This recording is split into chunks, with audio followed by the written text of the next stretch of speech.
Bonjour.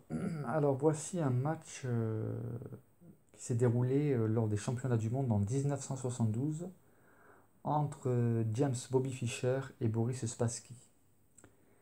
Donc j'ai rentré la partie dans chess.com et ensuite je l'ai faite analyser. Euh, je vais vous expliquer au fur et à mesure. Donc au 41e coup des Noirs, les Blancs ont abandonné. Mais par curiosité, j'ai continué de faire jouer la suite par le moteur Stockfish pour voir ce que ça aurait donné.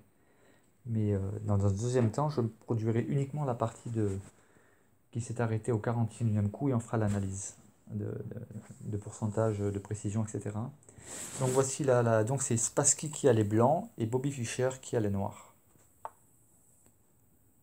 Voilà ce que joue Boris Spassky. Fischer sort son cavalier en F6, C4, pion C4. Je vais commenter un minimum et que nous puissions voir les coups qui ont été joués par l'un et par l'autre.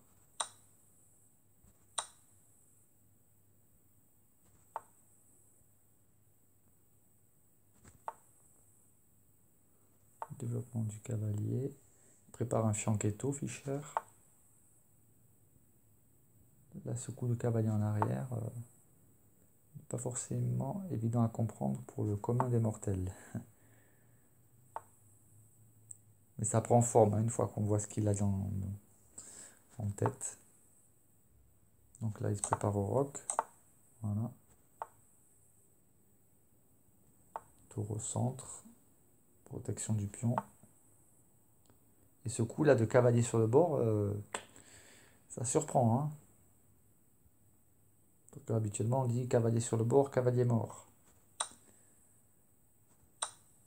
Et là, on se dit, bah, c'est mal foutu, c'est mal barré là pour les noirs. Mais non. Bobby Fischer était un génie. Voilà, regardez ça. Regardez comme il a. Parce que là, il y a quand même une menace de. Il oblige Bobby Fischer oblige les blancs à prendre le cavalier. Parce que là, il y a menace de mat en H2. Hein. Donc il est obligé de prendre. Et voilà, il ramène un cavalier sur un rééquilibrage des pions, de la chaîne de pions du roc qui va se développer par la suite. Ok. Liaison des deux tours.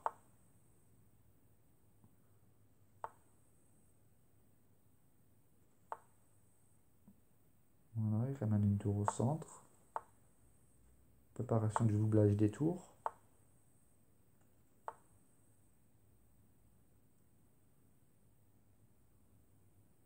Donc là, on voit qu'il y a une attaque, le cœur du problème, là, au centre des échanges, là, enfin de l'activité de l'un comme de l'autre, hein, c'est le pion E4.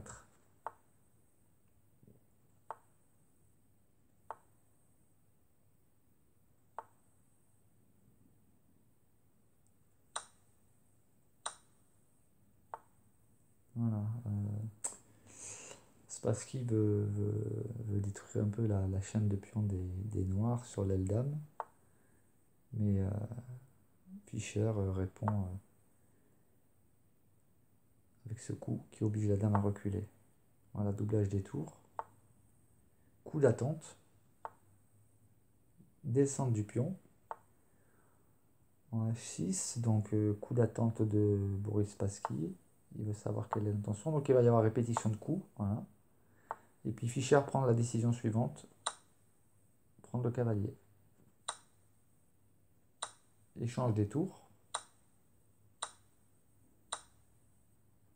Il prend la tour.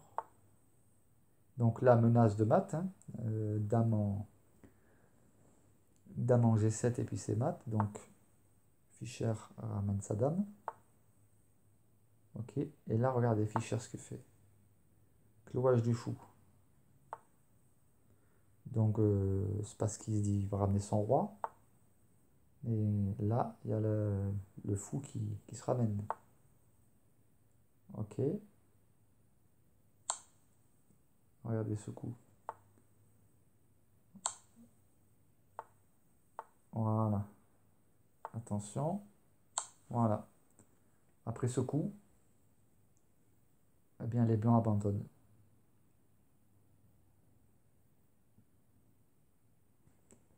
Alors j'ai fait maintenant toute la suite. C'est ce que j'ai fait jouer par Stockfish pour les blancs et pour les noirs, hein. Donc les meilleurs coups de chaque côté. Donc là, le meilleur coup pour les blancs, d'après Stockfish, c'était de s'écarter de l'échec. On revoit, hein, il prend un pion. Échec. Échec. Descente de pion. Les noirs peuvent encore un peu résister. Échange des dames refusé. Menace d'échec avec la dame D2 qui monterait en G5. Donc Fischer ramène enfin, il aurait pu ramener le fou, hein, voilà. Donc c'est les meilleurs coups là de Stockfish, hein. C'est pas Fischer, hein, mais voilà ce qui était jouable, quoi. En jouant les meilleurs coups de chaque côté, hein.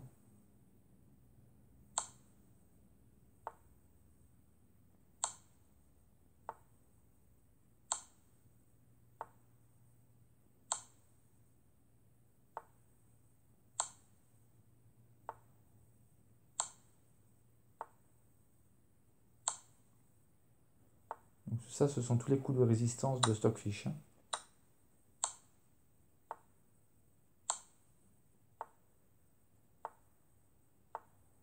Tout ça pour montrer qu'effectivement, ça explique pourquoi on peut comprendre que Spassky est abandonné, parce que il avait la partie perdante.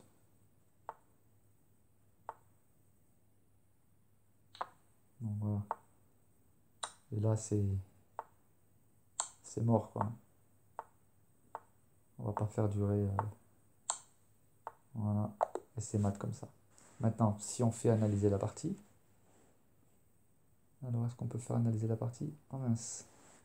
C'était un score là 99-2. Un score à 99-2 pour, euh, pour Fischer et 97 et quelques. Là, c'est bizarre que je puisse plus faire analyser la partie. C'est pas grave. On va la reprendre. On va la rejouer du début.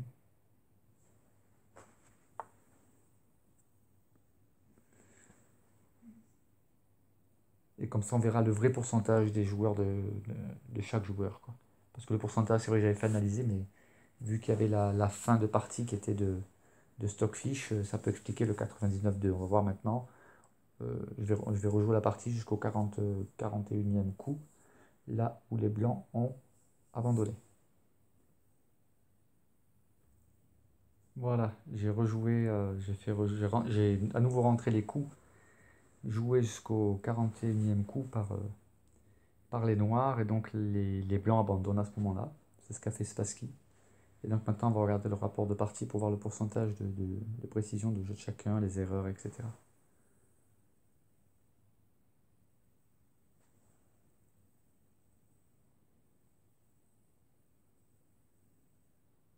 Voilà. Donc vous vous rendez compte que à cette époque-là, donc en 1972, Bobby Fischer a joué à une précision de 98,7%, quoi. Et contre 89,8% pour Boris Spassky. C'est un championnat du monde, hein. Donc, Fischer a joué 28 meilleurs coups contre 18 du côté de Spassky. Fischer a joué 2 coups excellents contre 6 coups excellents du côté de Spassky. Il a joué 2 bons coups contre 9 bons coups de Spassky. 8 coups théoriques du côté de Fischer contre 7. Fischer a une imprécision, 0 erreur, 0 gaffe, 0 gain manqué. Une seule imprécision. Et Spassky a fait une erreur. Voilà. Maintenant, on va découvrir tout ça en détail. Alors, ça fait partie du livre des ouvertures. Voilà, le livre des ouvertures.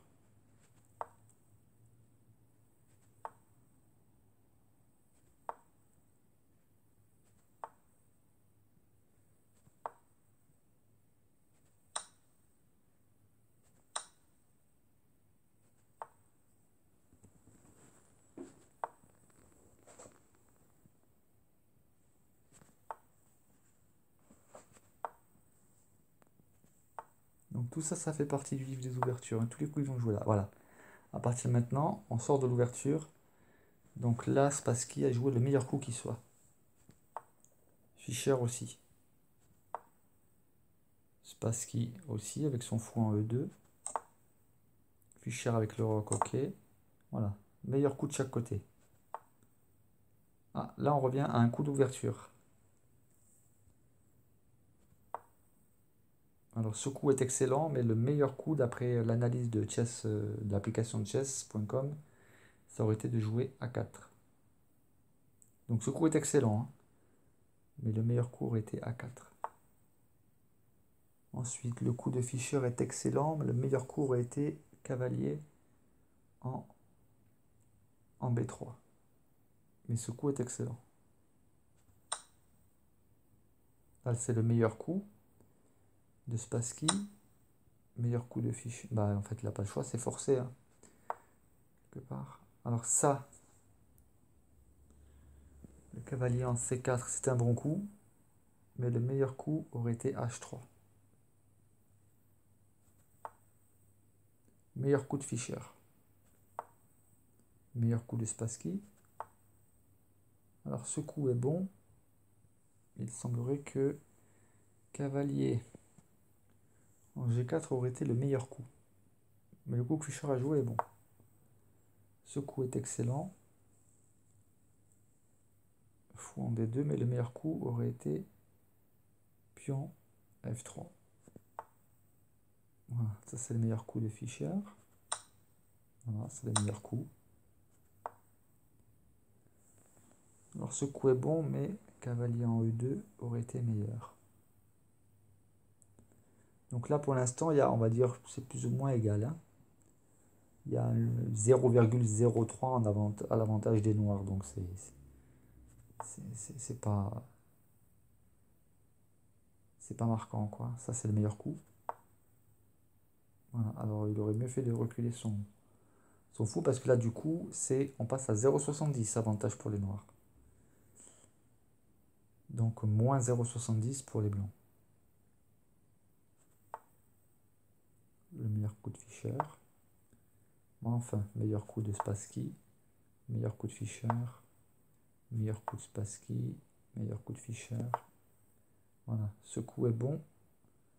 Et là on est passé à moins 1,36 pour les blancs, donc plus 1,36 pour les noirs. Ce coup est bon, mais c'est pas le meilleur. Le meilleur aurait été tour en A3.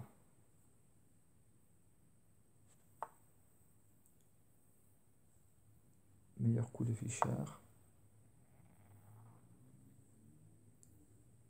Alors ce coup est excellent, mais le cavalier en D1 aurait été meilleur apparemment.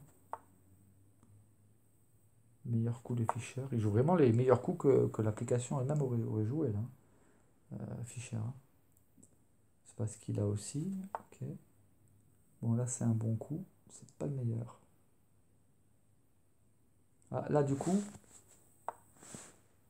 de 1,18, il passe à 0,47. Fischer. En plus, hein, en positif. Là, il repasse à cause de ce coup qui est bon, mais qui n'est pas le plus génial. C'est plus 0,94 pour les noirs. Meilleur coup de Fischer, ok.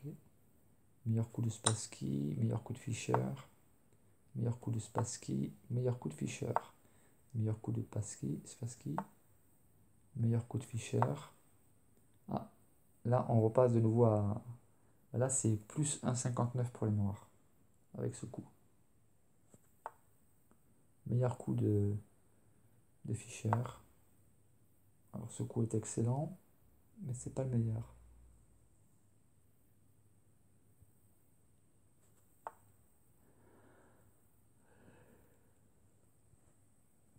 Coup excellent, mais c'est pas le meilleur.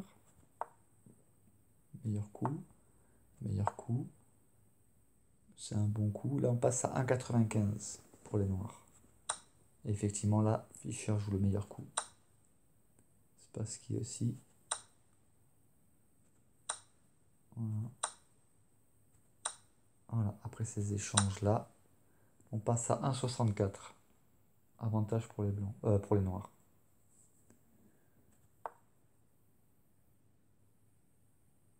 Coup excellent, c'est pas le meilleur. Meilleur coup de Fischer. Meilleur coup de Spassky, sauf que là on passe. Là on joue en ce coup-là, donc apparemment c'est le meilleur coup. Mais du coup là on passe à 2,33. Avantage pour les noirs. Ah, ça c'est considéré comme une imprécision. Le meilleur coup semble-t-il aurait été pion F6. Et là le meilleur coup pour les blancs aurait été dame B2. Plutôt que. Parce que là du coup on repasse à avantage plus 2 pour les noirs. Voilà, là c'est 2,52 maintenant pour les noirs avec ce coup, qui est le meilleur coup d'ailleurs. 3,21 maintenant pour les noirs, avec ce coup du roi. Voilà, meilleur coup de Fischer, meilleur coup de Spassky, meilleur coup de Fischer, meilleur coup de Spassky, meilleur coup de Fischer. Et voilà, alors ça c'est une erreur. Alors on était jusque-là, on était à 2,97, avantage, bon pratiquement 3, avantage pour les noirs. Et là on passe à 4,99 pour les noirs, quasiment 5 quoi. Meilleur coup de Fischer, voilà. Et ça s'arrête là. Voilà, donc les blancs, là, ils abandonnent et effectivement, plus 4,99 pour les noirs, c'est parti gagnante pour les noirs, quoi. Et d'ailleurs, on le voit, quand j'ai fait jouer Stockfish, on voit bien que les blancs ne peuvent pas s'en sortir. Voilà, j'espère que ça vous a plu. De temps en temps, je ferai comme ça des parties de joueurs célèbres